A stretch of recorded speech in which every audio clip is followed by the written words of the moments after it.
everybody. Happy Sunday. Happy Dia de los Muertos. Happy,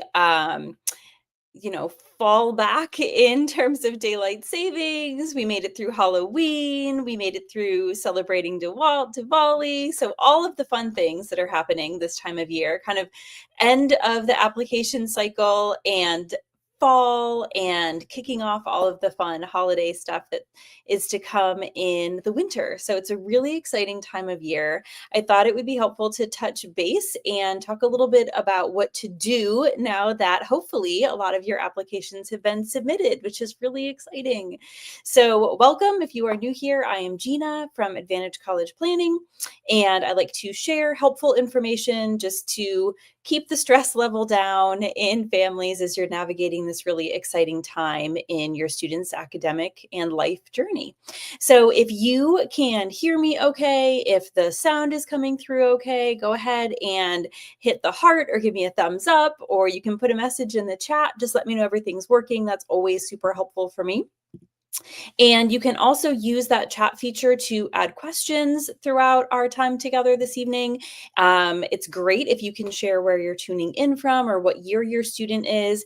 This year we'll be talking, or this session we'll be talking a lot about seniors because it's all about submitting college applications. But if you have younger students, it'll be really helpful to know what to expect when you get to this point with your student in a year or two from now. Great. All right. I'm seeing thumbs up. So that's great. Looks like the technology is doing what the technology is supposed to do. So that's exciting. Wonderful. All right. Well, so our topic for tonight is I hit submit. Now what? So in addition to celebrating all of the holidays, we are also celebrating the fact that we've made it through that November 1st deadline milestone. So in college admissions, November 1st is a really big deadline. A lot of colleges have an early action deadline or an early decision deadline of November 1st. So if you have a senior and you were going through it, you probably felt a little stressed when you saw November 1st, November 1st, November 1st for all of those schools, but we've made it through. So now let's talk about what we need to do now that we've made it through that deadline. The first thing that you need to know is that it is not the 90s anymore. And so when we were, if you applied to college and went to college in the 90s, like I did, it's a little bit different now for a lot of things, right? But when it comes to college admissions, the process is really different. We did everything on paper, right? The average student in the 90s applied to 3 colleges. We put everything in envelopes, put a stamp on it, put it in the mail, wished ourselves luck and hoped for the best. And we just kind of went on with our lives until about March, right? It is very different now. So every application step from creating an application account to receiving your decision is happening online. So that's very different. On average, our students for the last 4 years have submitted 8 applications. There are certainly some who submit more, some who submit less, but our average is right about 8. And so now submitting that application is really the first step that a lot of students are doing. Whereas for us, it was a big milestone to get the applications in and then we could celebrate. For your student, it's the first step. So before your student moves on to other exciting things in their life and senior year, there are 3 really critical things that you have to make sure that they're doing in order to set them up for success in the rest of this application process. So here's the first one. They need to create an application portal for every single individual college or university that they applied to. So within about 2 days to 2 weeks, it really depends on the school, but usually within a few days of submitting their application, your student is going to receive an email from each individual school saying, "Thank you so much for submitting your application to our university. Here is a link to set up your application portal." I know this is really stressful because I'm saying that it's coming in an email. That stresses me out. I know your students typically are not checking their emails. I know that because I'm setting up, if you're working with us, I'm helping students set up their portals. I'm seeing all of the unread emails, right? So I know how stressful this can be, but you have to have them check their emails. Be on the lookout. Okay.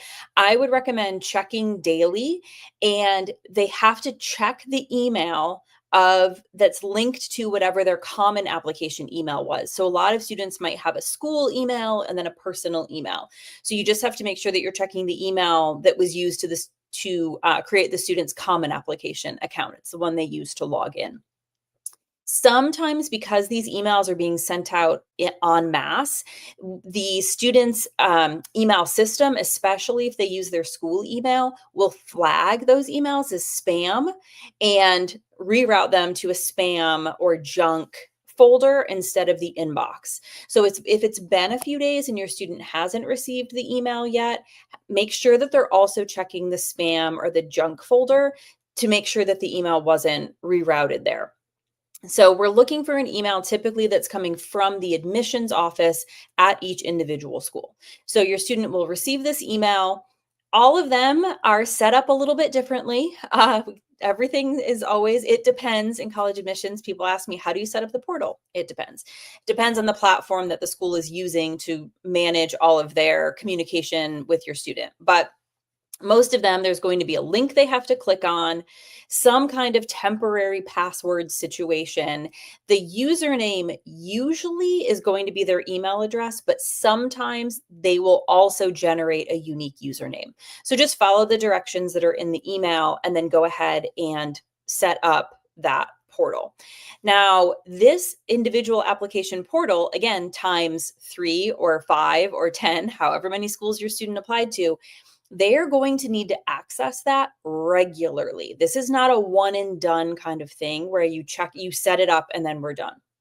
So what you need to do once you've got these portals set up is save that URL and save their login information. Again, if you are one of our clients at Advantage College Planning, we've got you covered. We have a keychain in their student accounts with us and their custom college plan.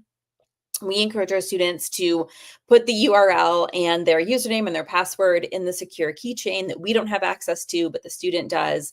But if your student isn't working with us, create a Google Doc or bookmark the pages, whatever works for you and your family, but save them.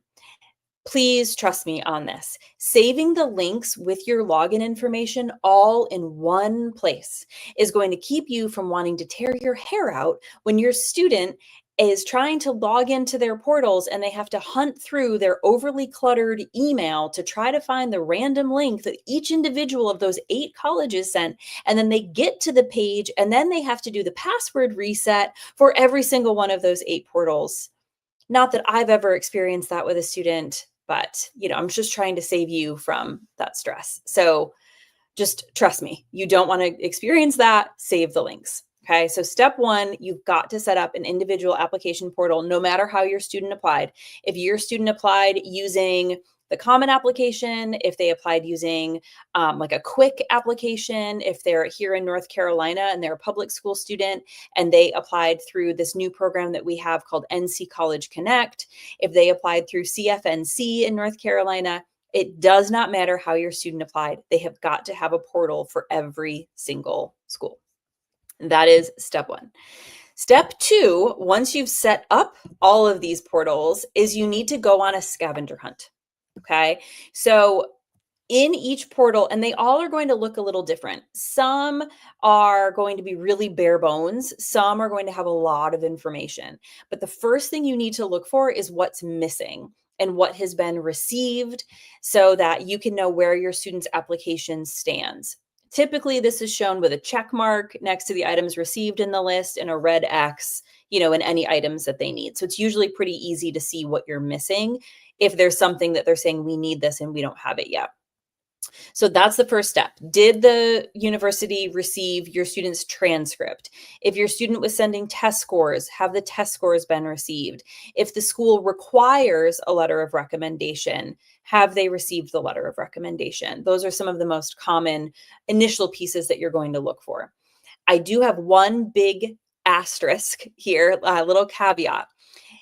If your student submitted their application on Halloween, right? So the October 31st for a November 1st deadline, it is possible that when they first get access to their portal on Monday or maybe Tuesday, everything might not be showing yet.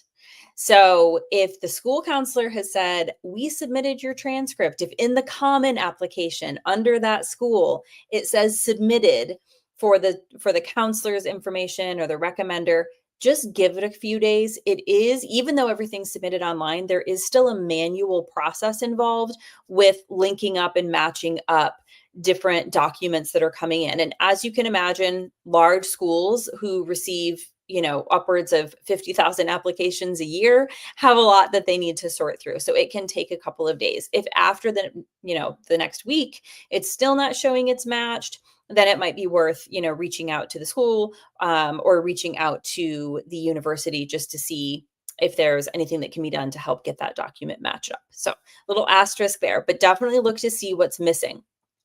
This is important because every school is different in terms of what their document deadline is, or materials deadline is a term that you might hear a lot. So some colleges will say our materials deadline is the same as our admissions deadline. So if the application is due on November 1st, November 1st was also the date that we needed to have your transcript and your test scores and your recommendations, etc. Some schools will say we have a deadline within 1 week or 2 weeks of the application deadline in order to get your materials in. Some don't give a hard date at all, right? Again, every school is different. It always depends. So your most important thing is just to make sure that those documents are getting in as quickly as possible. Make sure that everything is complete. You should know that in addition to documents that will be sent by your student's high school, their transcript, letters of recommendation, counselor report, things like that, there may be some additional steps that your student is responsible for doing in these portals. There are some schools that are requiring students, if they want their test scores to be reviewed, for example, the student needs to self-report their test scores in the application portal. For whatever reason, the college isn't taking them off the common application. It's an extra step. There are some schools that require a third-party platform where the students enter in their courses and their grades from their transcript for all of high school. It's called STARS, STARS. And the students enter all of that in, and then students have to link their STARS account to their application portal for each individual school. So if you apply to 3 schools that require STARS, you have to make sure that you're linking back to STARS 3 times for each individual school. So these aren't typically things that are really difficult to complete, but they are important steps that are easy to miss if you don't know that this is something that you need to be doing. So scavenger hunt in those portals is really important. The other thing I tell students to do, kind of like an egg hunt, is look for other opportunities. In some application portals, your student is going to be given an opportunity to apply for an honors program or for a scholarship or a fellowship or a living learning community, different types of things that once the university has had an initial review of your student's application, they see their test scores, they see their grades, that may auto qualify them to apply for certain opportunities within the university. And this might not be something they would have known about, right, if they didn't see it in the portal. So again, spend some time with these portals. I always tell my students, scroll down, because they only ever look at like that first page. And I'm like, can you scroll down? I think there's more writing down there. So just go through it with them, make sure they look at the whole thing so that they're not missing any exciting opportunities or any materials that they need to submit so that their application can be considered complete. If their application isn't complete, if they, let's say they don't set up a portal or they don't send their materials in, then if their application was an early action application, typically what happens is they will be rolled over to regular decision. If it's a regular decision application and they still haven't submitted their materials, their application would likely be withdrawn because it would be incomplete. So very important to do this. The last thing that I encourage students to do once they get all of their applications in is to stop the spiral. So what starts to happen, so during the application frenzy, right, we have something to focus on. We're talking about schools, we're writing essays, we're looking at deadlines, we're checking portals, we're applying to different things. Okay, we have all this, energy and it's all anybody's talking about. And then all the applications go in, and kind of now what do we do with that energy? So remember back, right, to when if you were applying to college like I was in the 90s, we submitted our applications and then no one really heard anything until the spring. Maybe the athletes who committed early knew where they were going, or maybe you knew one or two people who applied early decision. But, most of us didn't really have a plan and know what we were doing until March of senior year, right? Your kids and you as a parent are having very different experience now than what you experienced as a teenager and your parents experience kind of helping you through this process. So in addition to kind of creating and checking the portals, conversations about college are going to persist all winter long.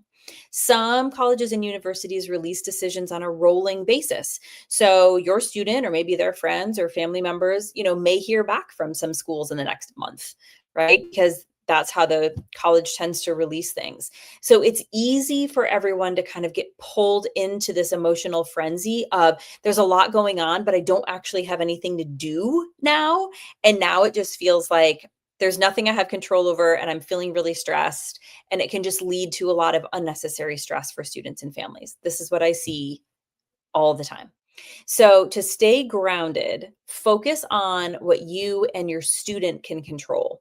The first is your students, just the conversations, right? Try to limit family conversations about college to like once a week, if at all. Maybe there's nothing else we need to talk about right now, right? With a lot of holidays coming up across the winter, that can be a really difficult time for students to navigate. I get students reaching out to me or coming into my office in tears this time of year because it can be really intense with people asking them questions. So, just kind of run interference for your student and help them navigate those conversations. That would be really helpful.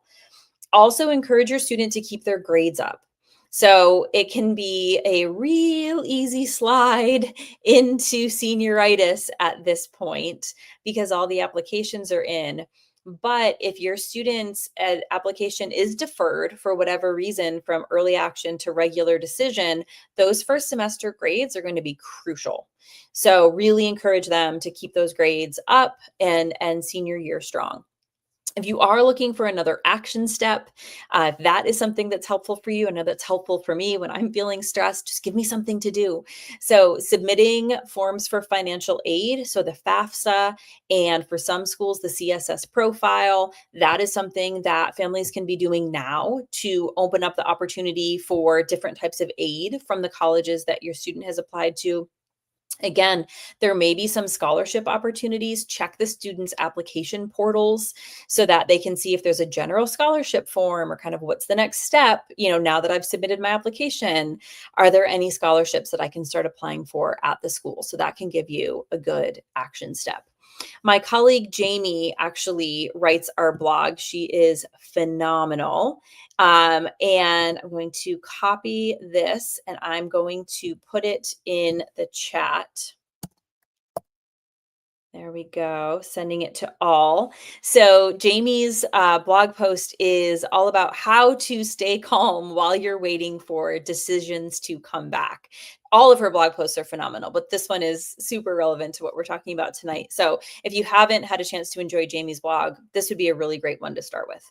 So yeah, just, keep it calm. This is going to be great. You've got this, but let's try not to spiral. Okay. So, the bottom line is really, if you remember nothing else from this conversation this evening, please just remember to set up the application portals. If nothing else, just set up the application portals. Not only will that set your student up for success with each individual college application, but that's also, like I said before, this is likely where they're going to find their admissions decision. Some colleges still send those big rectangular packages that we might remember receiving, but most of them are going to be giving your student their decision in the portal. So they'll be looking for that with their news. Once those portals are set, then we can all take a deep breath. We can exhale. We can enjoy all the upcoming winter holidays, knowing that you and your student have done everything you possibly can to set them up for success. And now it's up to the fates of admission. So we've got this. It's going to be great, but please just set up your portals. So if you have any questions, you can go ahead and put them in the comment section in the chat. I'm happy to answer those. Next, coming up will be in December. I will be back and I'm going to talk about deferrals. So, if your student applied to a college or university under the early decision or early action application plan, when decisions come out in December and January, they could be admitted, they could be denied, or they could be waitlisted, or they could be deferred, which means the university is just needing a bit more time and a bit more information before they're ready to make a decision. So this is a kind of a strategic time, a key time in the student's application cycle, because they're still in it, but there's definitely some important steps for them to take. So definitely join me in December for that. Let's see. Oh, the blog link wasn't coming through. Okay. Well, let's see. If you go to, wonder why it's not. Oh, maybe if I show a comment on stage and put it here. There we go. Okay. Perfect. Oh, and Brooke is putting it. Okay, and Christine is asking, what is the difference between waitlist and deferred? Yes, we're going to get into all of that, Christine, but generally, just to answer the question, waitlist means we would love to admit you, but we don't have enough space. So we would like to put you on our waitlist, and if a spot happens to open up, we will offer you a spot for admission. Deferred means we haven't made a decision yet. We just need more information before we can make that decision. So it's just, so in that case, the student has some time, and some action steps that they would want to take. Awesome. Great. Well, thanks so much for joining me this evening. I hope you all have a wonderful rest of your night and a great start to the week ahead, and look forward to seeing you back here in December. Have a good one. Bye.